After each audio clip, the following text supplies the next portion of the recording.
मित्रांनो, तुमचं पुन्हा एकदा GB स्टोरी टेलर या यूट्यूब चॅनलवर स्वागत आहे। आजच्या आपल्या गोष्टीचं नाव आहे कपाळ कुंकू, कवटीवरचं कुंकू।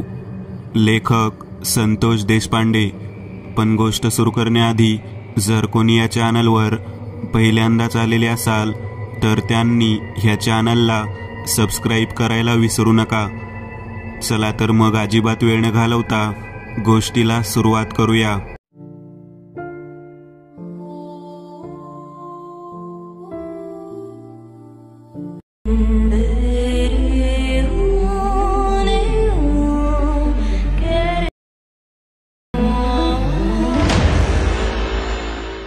नदीच्या कडेला धुणं धुत असताना सुमन त्या ठिकाणी आवातवा बोलून भांडण उकरून काढत होती।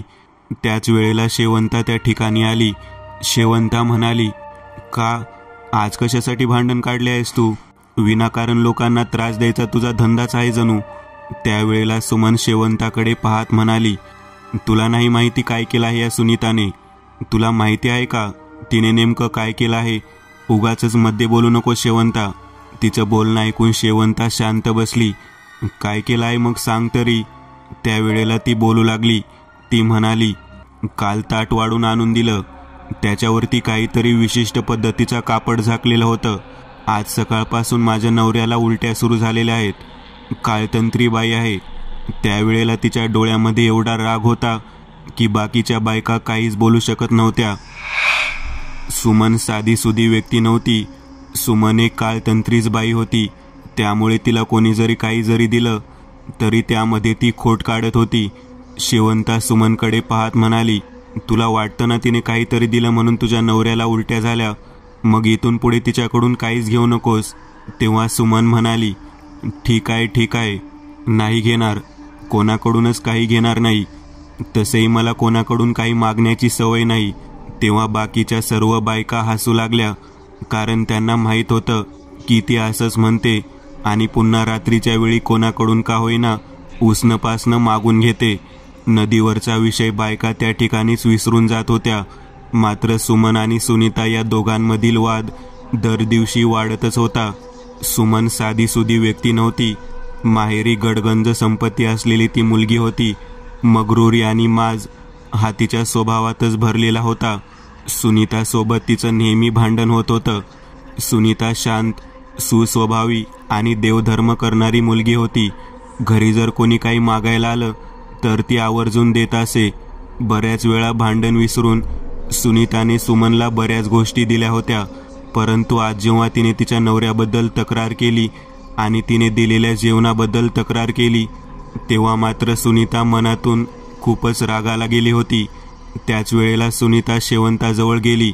ती म्हणाली, सुमनला सगळेजण का घाबरतात मला माहिती आहे।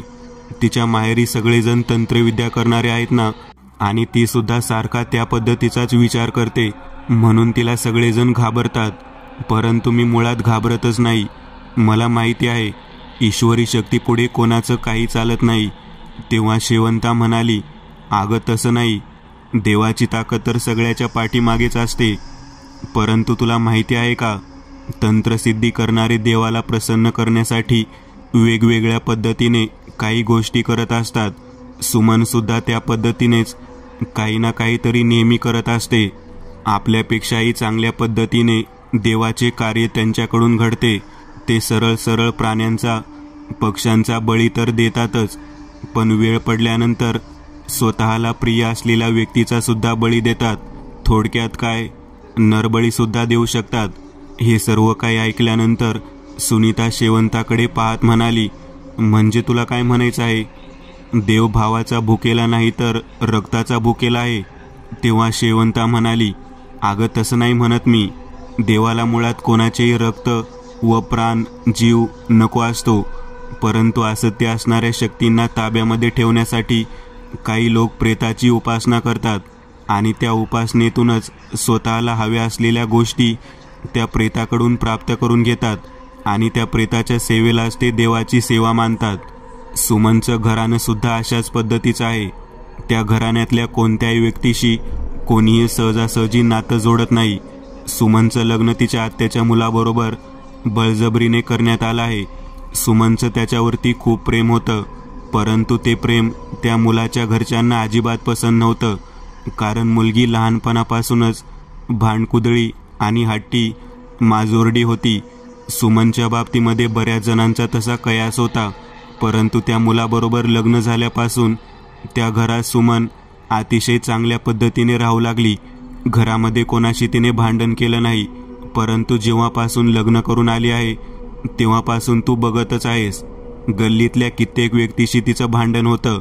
कायम ती कोणत्या ना कोणत्या गोष्टीवरती संशय घेते. परवाचीच गोष्ट सांगते.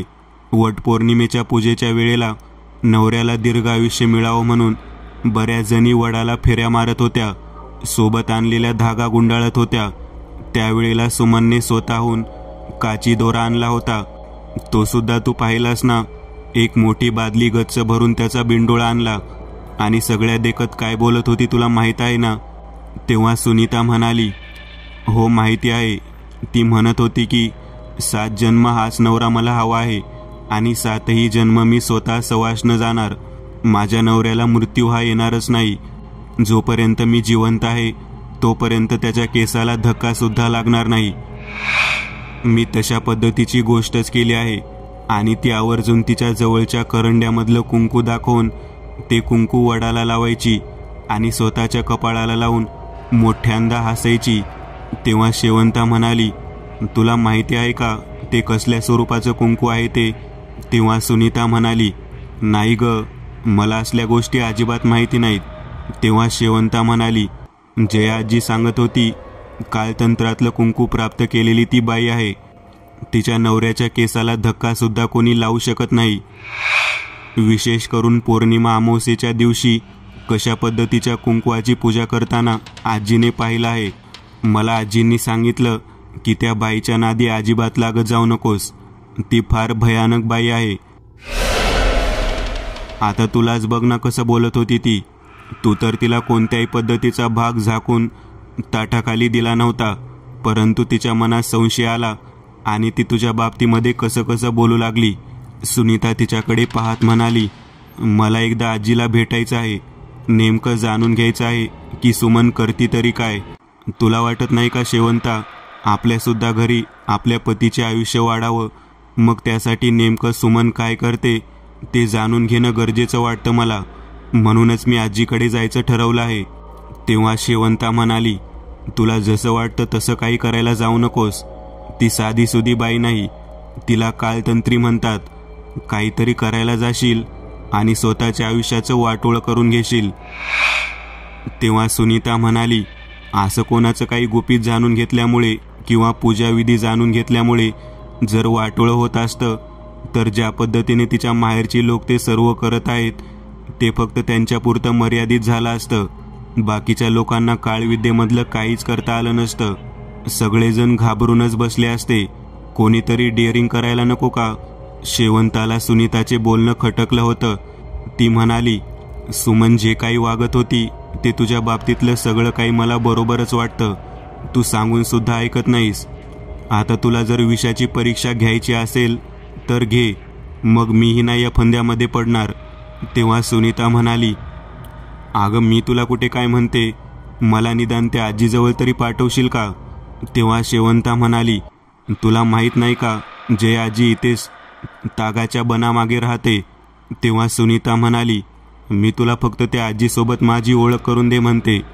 तू या गावातली जुनी व्यक्ती आहेस ना. तू या ठिकाणी लहानाची मोठी झाली आहेस ना. म्हणून मी म्हटलं की माझी आणि तिची ओळख करून दे.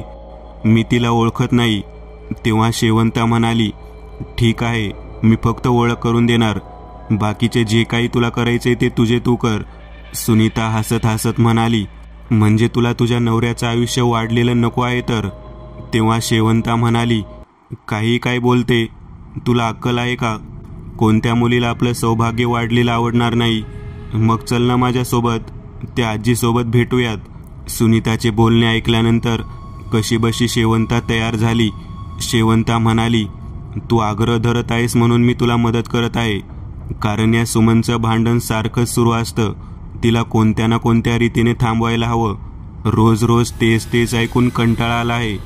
त्या आजीला एकदा विचारू देत की ती नेमकं करते तरी काय. त्या दोघी जणी दुसऱ्या दिवशी रात्री आजीला भेटण्यासाठी म्हणून गेल्या. संध्याकाळच्या वेळेला आजीने त्या दोघींना त्या ठिकाणी आलेलं पाहिल्यानंतर शेवंताला ओळखलं. एवढ्या संध्याकाळच्या वेळेला कसं काय आला आहात तुम्ही दोघी? ही दुसरी कोण आहे? तेव्हा शेवंत आजीशी बोलू लागली. ती म्हणाली, सुमनचं असं कोणतं रहस्य आहे की जे तुम्हाला माहीत आहे, ज्यामुळे सुमन सर्वांशी भांडते आणि सर्वांना तुच्छतेने बोलते. तिच्या नादी लोक का लागत नाही? काय कारण आहे? तेव्हा जया आजी रागाने उठली आणि शेवंता व सुनीता या दोघींना तेथून परत पाठवून देण्यासाठी मोठ्याने ओरडू लागली. जावा, इथून निघून जावा. नको त्या भानगडीमध्ये पडू नका. कोणाबद्दल काय बोलत आहात कळतं का? ती काळतंत्री आहे. फुकट जीव घालून बसताल तुम्ही. नको त्या गोष्टीच्या नादी लागू नका. ती बाई मुळात नाहीच, ती एक आघोरी शक्ती आहे. जया आजीचं बोलणं ऐकल्यानंतर सुनीता आजीसमोर हात जोडून बसली आणि म्हणाली, आजी ती रोज माझ्याशी भांडते. गल्लीतल्या गावातल्या सगळ्या बायकांसोबत भांडण करत असते. तिच्याकडे अशी कोणती तरी विचित्र शक्ती आहे ज्यामुळे ती प्रत्येकाला तुच्छतेने वागवते. तिच्या माहेरकडच्या लोकांकडे काही ना काहीतरी मंत्रसाधना आहे आणि त्यातील माहिती तुम्हाला आहे हे मला माहीत झालं. आम्हाला सुद्धा ते जाणून घ्यायचं आहे. तेव्हा ती आजी म्हणाली, उद्या रात्री या, मी तुम्हाला सांगते. तेव्हा सुनीता म्हणाली, आजच कसा बसा वेळ काढून आलेलो आहोत. सांगा ना नेमकं ती काय करते ते. आम्हाला सुद्धा तो विधी करायचा आहे. तेव्हा आजी म्हणाली, फक्त माहिती म्हणून सांगते, परंतु तशा पद्धतीचा विधी करायचा विचार मनात सुद्धा आणू नका. आजी सांगू लागली, सुमन माहेरपणापासूनच चित्रविचित्र पद्धतीची वागणारी मुलगी होती. सगळ्यात अगोदर मी तिला नदीच्या कडेला असलेल्या वडाच्या झाडाखाली पाहिलं. त्या झाडाच्या खाली संध्याकाळ झाल्यानंतर कोणी जात नव्हतं, परंतु ती आवर्जून जात होती. एकदा असंच खूप उशीर झाल्यामुळे मी नदीच्या पुलावरून इकडे येत होते. तेव्हा मला त्या ठिकाणी काहीतरी पेटवलेलं दिसलं. मी त्या दिशेने गेले.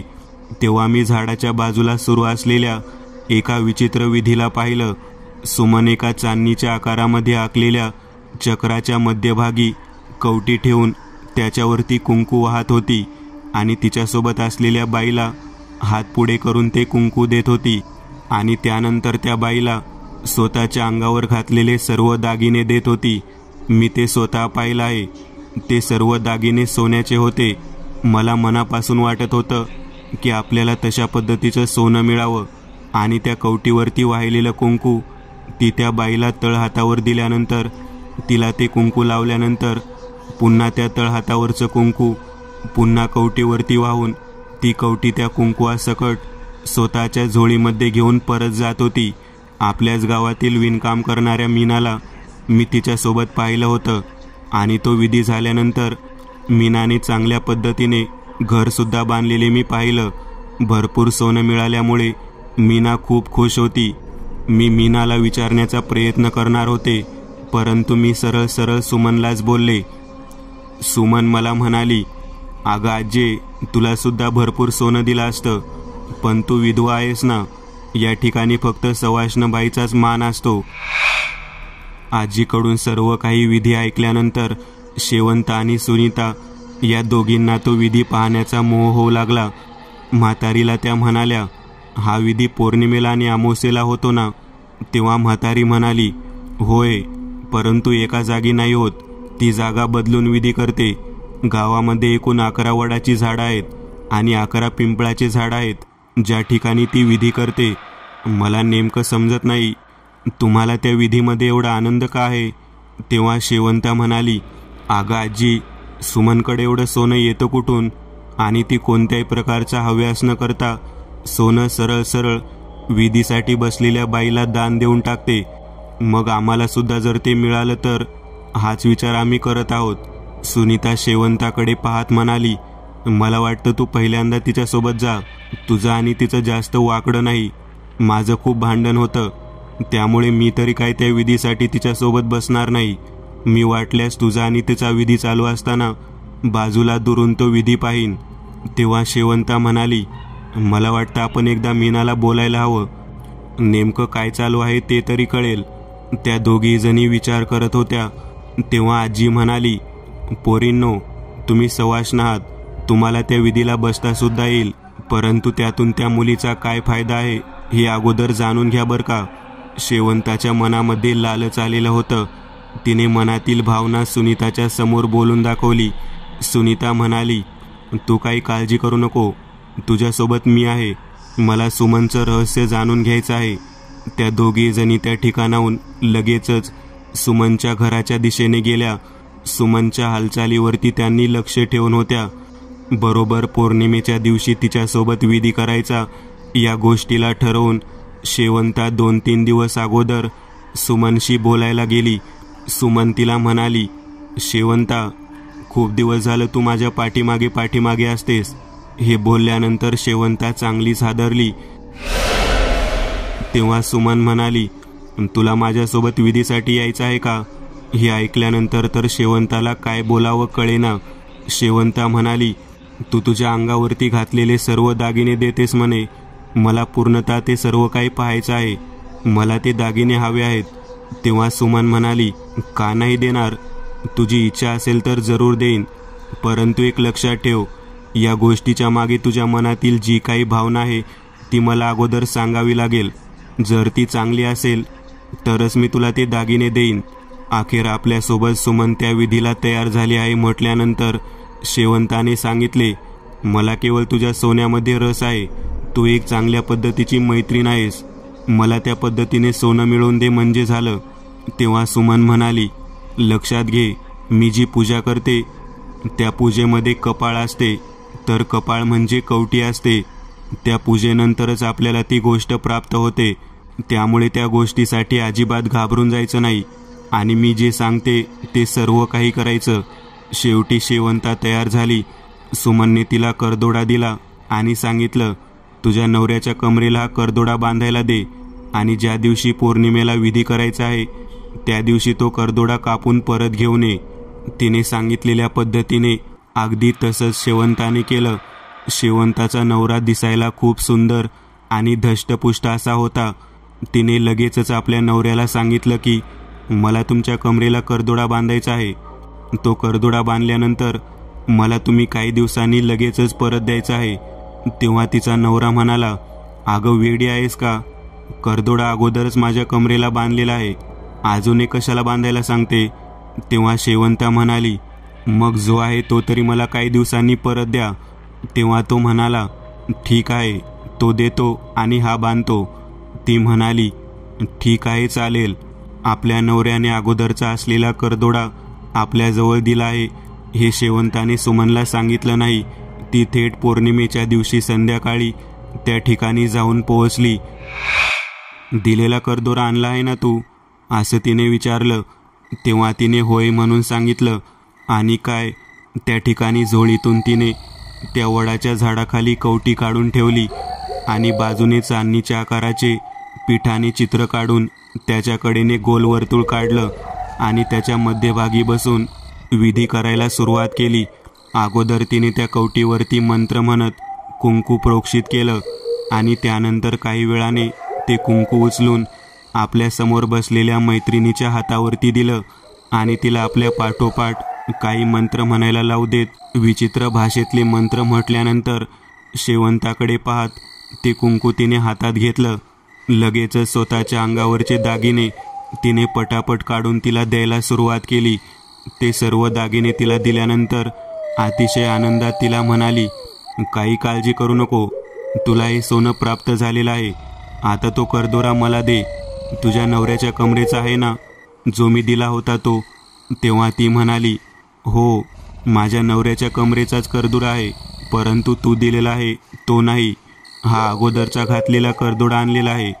तेव्हा प्रचंड किंचाळत आणि ओरडत सुमन जागेवरती उठली आणि तिने फडाफड मुस्काटात मारून शेवंताला लाताबुक्या घालायला सुरुवात केली. हे दृश्य बसलेल्या सुनीताने पाहिलं.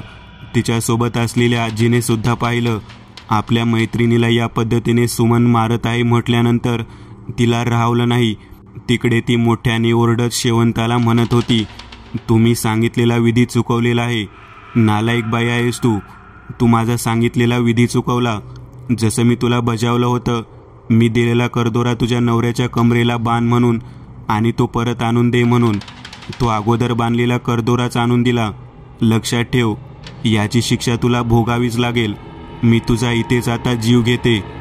तिने तिला इतकं लाथाबुक्याने मारायला सुरुवात केली की आता जणू काही शेवंताचा जीव जातो की काय असं वाटू लागलं.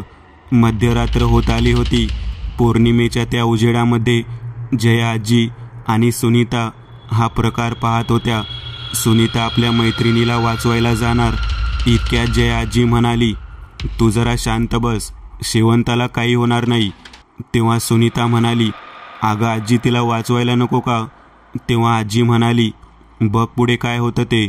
तेवढ्यात ज्या कवटीवरती तिने कुंकू प्रोक्षण केलं होतं ती कवटीच त्या गोलाकार आखलेल्या भागातून जागेवरती उभा राहिली आणि काही क्षणात त्या कवटीच्या बाजूला ठेवलेली दोन्ही हाडे सुमनच्या छातीमध्ये दोन्ही बाजूला जोरदार पद्धतीने घुसली.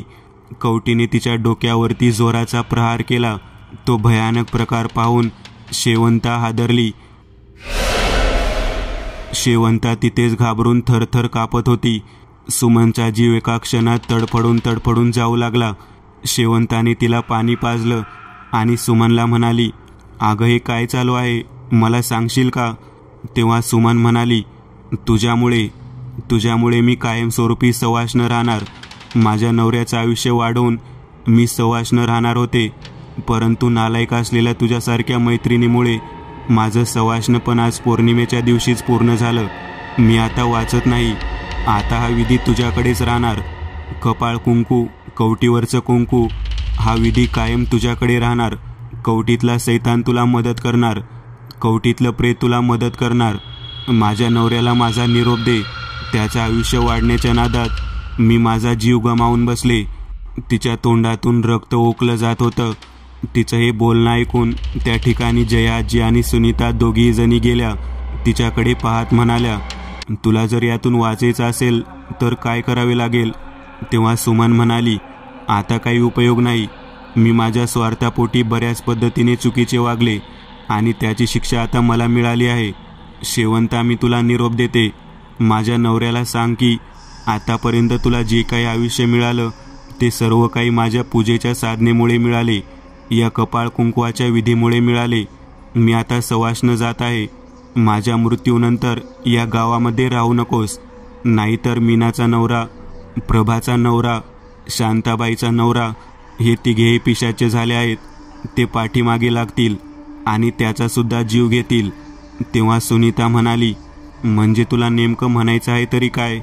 तेव्हा जया आजी म्हणाली, अगं या सुमन ज्या ज्या बायकांना सोनं दिलेलं आहे आणि तो विधी ज्या ज्या बायकांसोबत केलेला आहे त्या सर्व बायकांचा नवरा बरोबर पुढच्या विधीच्या रात्री मृत्युमुखी पडतो. सर्वात अगोदर मीना, प्रभा आणि शांताबाई या 3 बायकांसोबत हिने विधी पूर्ण केला.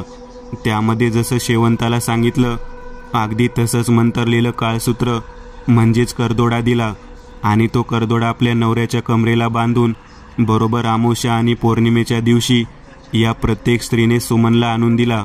सुमनच्या मनाप्रमाणे विधी पूर्ण झाला. तिने अंगावरचे दागिने त्या बाईला दिले. तिचं सवाष्णपण कायम राहिलं आणि ज्या बाईच्या नवऱ्याचा करदोडा तिला प्राप्त झाला या नवऱ्याचं संपूर्ण आयुष्य सुमनच्या नवऱ्याला लाभलं. म्हणूनच सुमन सारखं म्हणत होती की मी अखंड सौभाग्यवती आहे. ज्या दिवशी शेवंता, तू आणि सुनीता या ठिकाणी येऊन गेल्या त्यानंतर मी मीनाला विचारलं तेव्हा मला कळालं की मीनाच्या नवऱ्याचा ॲक्सिडेंट होऊन तो मुंबईला मृत्युमुखी पडला. त्यामुळे 15 दिवस मीना तिकडेच होती.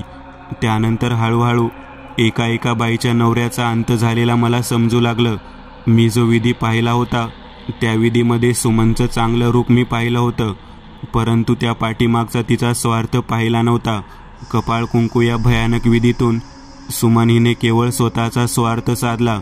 दुसऱ्या बायकांना सोन्याचा हव्यास दाखवून स्वतः मात्र स्वतःचं सौभाग्य वाढवून घेतलं. परंतु शेवंताच्या एका चुकीच्या गोष्टीमुळे शेवटी तिला स्वतःचा जीव गमवावा लागला. शेवंता, तू तिने दिलेला करदोडा तुझ्या नवऱ्याला दिलाच नाही, उलट त्याचा अगोदरचा असलेला करदोडा तिच्या हातात दिला आणि तो सुद्धा विधी झाल्यानंतर. त्यामुळे सगळ्या शेवटी जो व्यक्ती मृत्युमुखी पडला होता त्या मीनाच्या नवऱ्याने त्या कवटीचा वेध घेऊन त्या कवटीमध्ये स्वतः प्रवेश करून सुमनचा घात केला. कपाळ कुंकू हा विधी आता शेवंता तुझ्याकडे आला आहे. तेव्हा शेवंता आजीकडे हात जोडत म्हणाली, मला हा विधी नको आणि मला सोनं सुद्धा नको. मुळात मला ही कवटी सुद्धा नको. मला देवाने जसं आयुष्य दिलं आहे तसं जगायचं आहे. माझा नवरा अगोदर मेला काय आणि मी अगोदर मेले काय, मला काही फरक पडत नाही. नको त्या गोष्टीसाठी दुसऱ्यांच्या कुंकवाला हात घालण्याचे मला तंत्रच नको आहे. सांगा सांगा आजी, मी काय करू. तेव्हा आजी अर्धमेल्या अवस्थेत असलेल्या सुमनकडे पाहत म्हणाली, काय करू देत आता तरी सांग. शेवटच्या वेळेला प्रायश्चित्त तरी कर. सुमन म्हणाली, त्या कवटीवरती माझ्या हातातलं कुंकू अर्पण कर आणि तिला तशी स्मशानात गाडून टाक. तिने सांगितलेल्या पद्धतीने अगदी तसंच काम शेवंताने केलं. तिच्यासोबत सुनीता, जया आजी या दोघी जणी होत्या. दुसऱ्या दिवशी सकाळी सुमन गेलेली बातमी सगळीकडे पसरली आणि तिच्या पाठोपाठ तिचा नवरा शरद हा सुद्धा मृत्युमुखी पडला म्हणून बातमी सगळीकडे पसरली. सुनीता आणि शेवंता दोघी जणी आजीकडे पाहत म्हणाल्या, आजी, शरद कसा काय गेला ग. तेव्हा आजी म्हणाली, सुमन इतकी वाईट बाई होती की आपल्या मृत्यूनंतर आपण एकटं मरण्याच्या ऐवजी तिने स्वतःच्या हातातलं कुंकू देऊन त्या कवटीवरती तो विधी करायला सांगितला आणि त्या विधीनंतर त्या कवटीने तिच्याच नवऱ्याचा बळी घेतला. शेवटी कपाळ कुंकू विधी स्मशानात कवटी पुरल्याने कायमस्वरूपी संपुष्टात आला बघ. म्हणतात ना, वाईट किती जरी केलं तरी त्याचा अंत शेवटी वाईटच होतो. मित्रांनो, आज पुरतं एवढंच. तुम्हाला जर काही गोष्ट आवडली असेल तर नक्की लाईक करा. तुमच्यापैकी बरेचसे जण व्हिडिओ लाईक न करताच पळून जातात, पण हा जर व्हिडिओ तुम्ही लाईक केला तर मला जरा बरं वाटेल आणि असेच भारी भारी व्हिडिओ बनवायची माझ्यात एनर्जी येईल. त्यामुळे नक्की लाईक करा आणि अजूनही कोणी या चॅनलला सबस्क्राईब केलेलं नसाल तर लगेच सबस्क्राईब करून टाका आणि बाजूची घंटी ती मात्र दाबायला विसरू नका. देवाची घंटी आहे ती. चला तर मग पुन्हा भेटूया अशीच एक आगळी वेगळी गोष्ट घेऊन पुढच्या